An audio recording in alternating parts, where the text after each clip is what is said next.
Hello everyone! Okay, start na tayo sa tutorial. Ano muna ang gagawin natin? Una, dapat meron tayong medida. O di kaya tape measure. Mga bakla, ganyan ilagay dyan, okay? Tapos, meron tayong dapat balit na L-square. Ganyan. Ito na pinaka-L-square natin na maliit. Okay?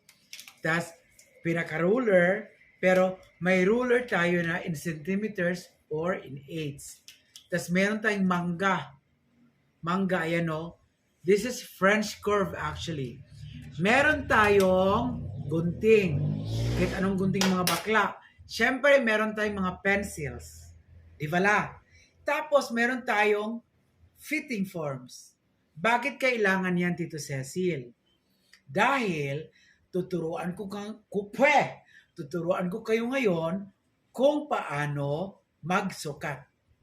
Okay. Walang mga ano ito, walang mga kung anik-anik na drama. Ano pala ito, Tito Cecil? Ang totoo niyan, hindi lahat gumagamit ng garter. This is garter. Bakit? Isa sa technique na natutunan ko sa aking maestro o sa aking mentor na si Lorenzo Guhar ay dapat maglagay ng garter sa bewang ng isang babae. Bakit? Dahil pag size 0 ang isang tao, okay, alam niyo ang size 0, yung ang bust 30, 22 ang waist, 34 ang hips. Walang, kumbaga parang ang size 0 ay isang model. Okay. Ngayon, habang lumalaki ang tao, okay, ang nangyayari, wala na sa pusod ang kanyang bewang. Umaakit na yan dito. Pero pag nasa size 0 pa siya, mas maliwanag yata na ganyan ako, no? Yan. Yun. Pag nasa size 0 pa siya o nasa, ang waistline niya is nasa 20 to 25 pa lang, ay yung kanyang waistline nasa pusod. Pero pag lumaki na hanggang 30 na, umaakit na yung bewang niya. Yes! Ganun siya mga bakla. Okay? Ngayon, eto na. Kung meron na kayong garter at meron kayong medida, ganito ang tamang pagsukat na ito po ay aking pamamaraan. O, kayo dyan na mga maarte, di ba? Iba ang para ng FIP, iba ang paraan ng Madonna, iba ang para ng Slims. Okay? At iba't ibang schools pa. Cora Doloroso, Chucho Velasic-Labum. I am Cecilio Abad. Pinagsama-sama ko lahat ng kanilang pamamaraan. Kayo huwag kayong atrevida. Okay? Ganito ang pagkuha ng shoulder. Talikod.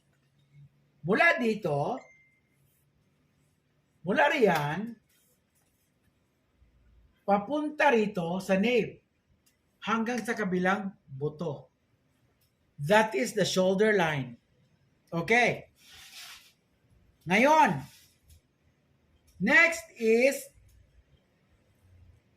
above the bust.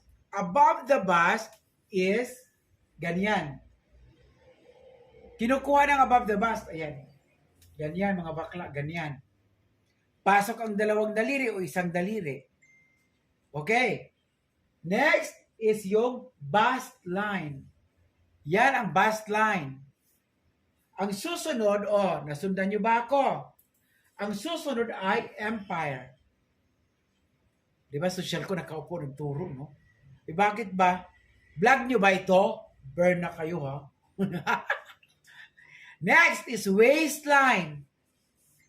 Pasok ko lang dalawang daliri o isang daliri para sa easing o di kaya easiness. Ano bang English o Tagalog yan? Basta ganoon siya mga bakla. Second is first hips. Mula waistline, down 4 inches, yun ang iyong first hips. Second is second hips. Mula waistline, down 8, yun ang second hips.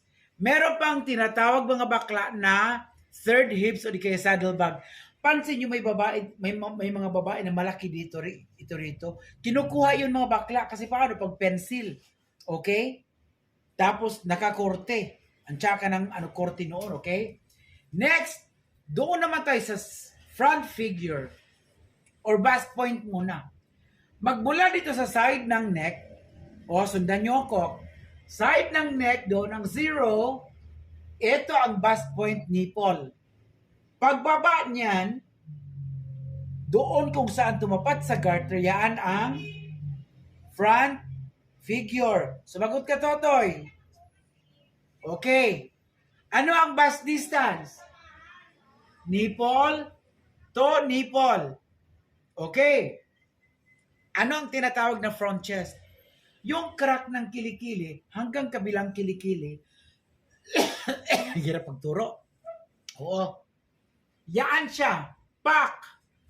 Yan ang, anong tawag, Totoy? Front chest. Very, sumagot ka ng malakas. Upakan kita. Okay. Huwag kong umisid dyan. Ano naman ang back chest? Crack sa likod ng kilikili hanggang kabilang kilikili. Okay. Ngayon, kukunin mo. Ang hirap mag-live. Uy, oo, nakaka-embear na. Oh, ano ba ito? Short video ito, no? So, kukunin yung buong armhole. Huwag mo na masyadong malaki, okay? Kasi madali i-adjust yun. Tapos kukunin mo ang sleeve length. So from the shoulder blade, arte, English, shoulder blade, di ba o JR kabog. Di ba? Ako ba? Turuan mo na ako mag-YouTube, bakla ka. Ayan. Ayan ay, anong tawag nito? Sleeve length. Ngayon, kukunin yung girth, yung eto, yan siya, yung braso de Mercedes. Kukunin yung mga bakla. O, meron na tayong upper part. Para naman kukunin ang skirt length. O, para pa nito ng mannequin, para man maganda tignan.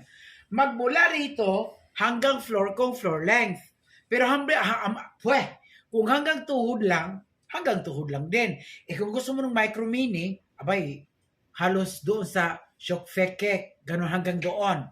Okay? Arty nyo. O, cut mo na yung video na yan, Berna.